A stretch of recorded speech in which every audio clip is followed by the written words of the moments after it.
저는 올 11월에 결혼식이 예정되어 있었던 예비 신부였습니다. 남자친구였으니 편의상 남친이라고 할게요. 연애 결혼이었고 무언가 풍족하게 데이트를 즐겼던 사정은 아니었습니다. 연애할 때도 영화 보고 싶다는 말도 눈치가 보일 정도로 남친은 쪼들려 있었습니다. 정말 제가 제 차로 남친 모시러 갔고 도시락 싸들고 만나서 만난 거 먹이고 공원 산책하는 게 거의 전부였고요. 창피한 얘기일 수 있는데 돈이 아까워 모텔도 못 갔습니다. 꿈꾸고 바랐던 연애는 아니지만 정말 정신적인 사랑 충분하게 했고요. 그래도 남자라고 저한테 모텔비까지 내게 하고 싶어 하지는 않았습니다. 연애 기간 동안 한 번도 서로의 집안을 왕래하지 않았어서 그것에 관해선 서로 불만 없었습니다. 그렇게 4년이 넘도록 만났어요. 저는 내년에 29입니다.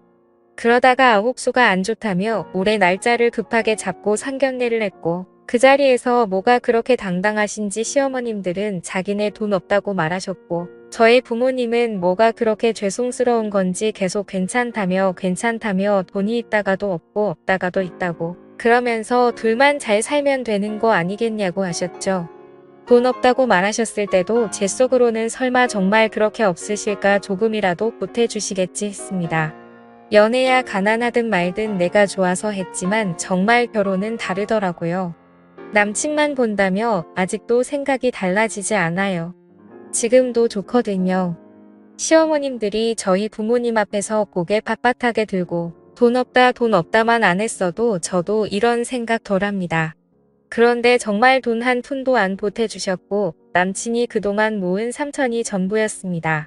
남친 나이가 30입니다. 직장 생활한 지 2년 정도 되었고 연봉 4천 정도 되는데 월급 모두를 어머니가 관리했나 봐요. 자기 좀 쓰고 집 생활비 보태고 하느라 3천 2년 정말 빠듯하게 모은 거였습니다. 좋게 생각해서 그래도 그럴 수 있다. 그리고 막상 안 주시는 것보단 나은 것 같아. 남은 돈은 비우고 우리끼리 알아서 하자 했습니다. 저는 대략 6천 정도 모았었고요. 저희 집에서 집을 사주시겠다고 하시고 결혼자금으로 5천을 주신다고 하셔서 엄마 아빠 덕분에 나름 여유있게 결혼 준비 중이었습니다. 어차피 유산 명목으로 뭐와 저한테 집 한 채씩 해주시려고 했다고 하셨어요. 지금 당장 융통할 수 있는 돈이 3억이라 나머지 집값은 부모님이 대출까지 받으셔서 저희 집을 장만해 주셨고 당연히 명의는 제 명의로 했고요. 집 장만을 하고서도 서로 연락 없었습니다. 돈 한 푼 안 되던 시댁에서 고맙다는 말까지 없더군요.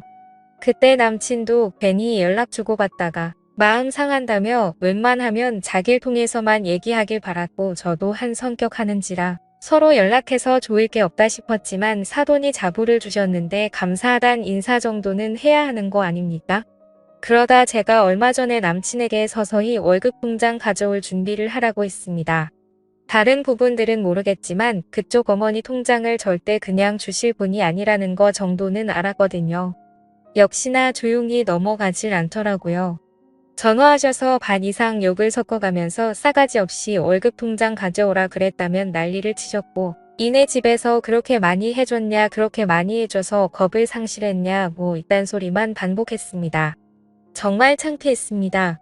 누가 들을까봐 수화기 소리를 얼마나 줄였는지 모르겠어요. 세상 상욕을 다 하시더라고요.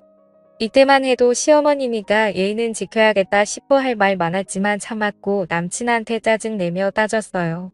월급 통장이고 뭐고 필요 없으니까 너 알아서 관리하라고 했습니다. 어차피 따로 관리하는 집들 많으니까요. 네 엄마랑 알아서 하라고 했고요. 내 월급 다 하니까 생활비는 제대로 가져오라고. 나머지 돈은 다 필요 없다고 조용히 살자 했습니다. 막상 포기하고 나니까 남친이 겁을 먹었는지 바로 통장 가져왔더라고요.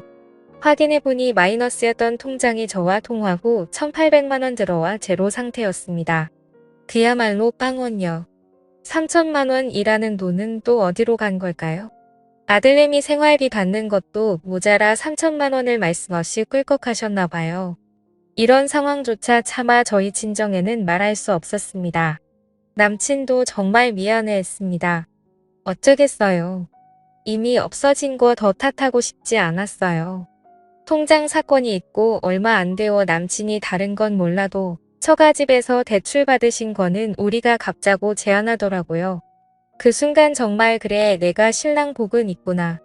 우리 신랑 정말 개념 있구나. 그렇게 생각했어요. 제 월급 자기 월급 계산하면서 몇 년 걸리겠다. 혼자 계산한 모습이 너무너무 예뻐 보였습니다. 그런데 다음 날 어머님이 전화가 왔어요. 또 욕을 해가면서 우리가 언제 니네 대출까지 받아서 집 해달라 그랬냐고 소리를 지르는 겁니다. 왜 대출은 받아서 자기 아들이 그걸 갚아야 하냐고 난리를 치는 겁니다. 정말 다리에 힘이 풀리고 할 말이 없었습니다. 처음 친정에서 저희 보고 돈 갚으라고 대출하신 거 아닙니다. 자식된 도리로 할 수 있는 건 해야겠다 싶어 저희 스스로 그런 결론을 내린 거죠. 이 남자가 도대체 무슨 말을 어떻겠길래 아니지 싶어서 화가 나더라고요. 대출금만 갚는 게 아니에요. 저희 집에서 해준 집값 다 갚기로 했는데요. 라고 말을 했고 아무 말 없이 전화가 끊어졌습니다. 그 길로 그 어머님 입원하셨대요. 저와 통화 후 너무 충격 먹어서 입원하셨대요. 무슨 통화 후 갔는지 다 남친한테 얘기했고 돈이 그렇게 아까우면 그냥 결혼하지 말자 그랬습니다. 아무래도 결혼 후에도 나 때문에 어머님 여러 번 입원할 것 같은데 나도 사람인지라 누가 나 때문에 계속 쓰러진다면 우리가 잘 살 수 있겠냐고. 괜히 이혼하게 될 거야. 그러지 말고 파혼하자 그랬습니다. 남친만 생각하면 솔직히 파혼 통보까지 너무하는 건가 싶기도 했죠. 결혼 전에 다들 얼마나 싸우고 속상해하고 그러는지 모르겠지만 집도 내가 하고 혼수도 내가 하고 예단은 엄청 바라면서 예물은 낭비니까 하지 말자 그러는 시댁이 정상이 아니지 않나요? 게다가 시어머니 당신 생각에는 예단으로 샤넬백 정도 적당한 것 같다고 하셨어요. 샤넬백이요? 어디서 들은 건 있으신 거지 돈 한 푼 안 보태는 시댁에서 바랄 예단은 아닌 것 같아요.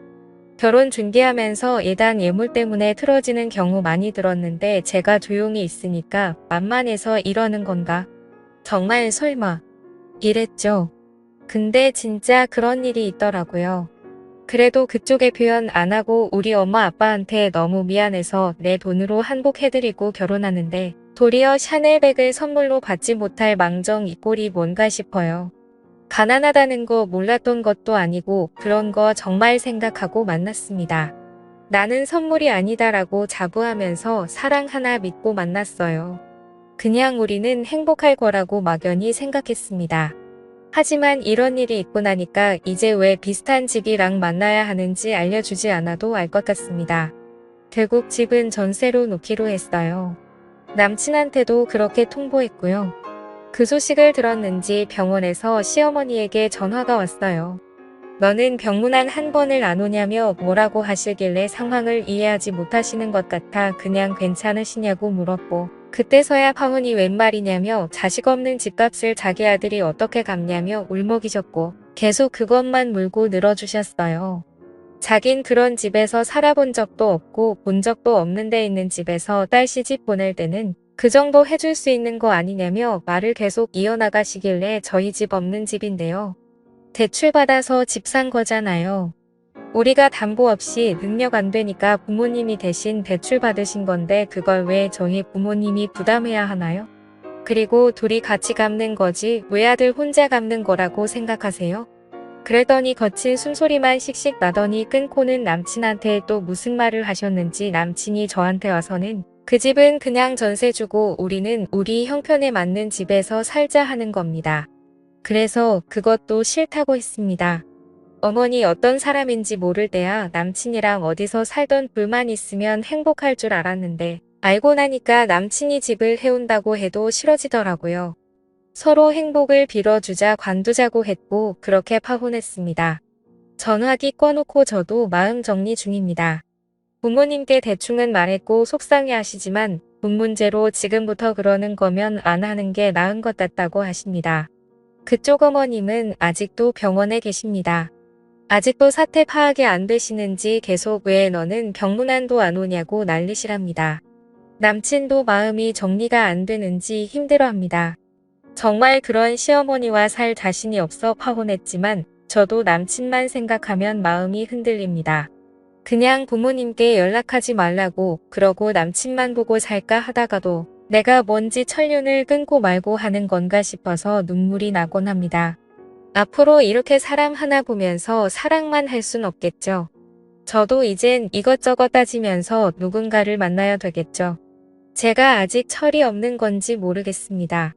제가 잘못한 걸까요? 댓글로 현명한 조언 부탁드려요. 감사합니다.